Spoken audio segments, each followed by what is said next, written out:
De ecofarm in Frensjer had een nieuwe oordekte kas. Bij de biologische groentetuin werk je meestal met een psychische beheining.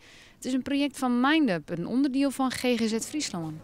Nou, wij verbouwen hier groenten en kruiden en aardappels voor de restaurants van de GGZ.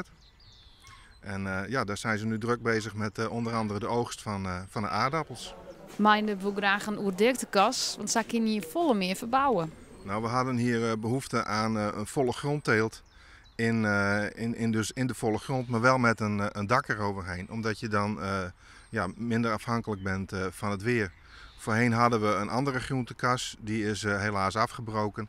En nu hebben we gelukkig weer een heel stuk volle grondteelt erbij. Zodat we ook weer dit jaar komkommers en tomaten kunnen kweken. Want dat kon niet in het oude deel van deze kas. Alle kruiden en groenten uit de ecofarm binnen biologisch en we de beroep toch 2 restaurants van GGZ Friesland. En Breidenbach had wel een tip voor deze simmer. Nou, ik vind in de zomer vind ik de meloenen wel een heel leuk product. Maar het allerlekkerste vind ik onze Raya aardappels. Want daar kun je namelijk een hele lekkere patat van maken. En als je bij die Raya's, als je daar patat van maakt, ook nog een beetje eigen gemaakte mayonaise maakt. Dan heb je gewoon een super maaltijd en een hele lekkere gezonde snack. Waasje is er een feestelijke ierpling van de nieuwe oordekte kas.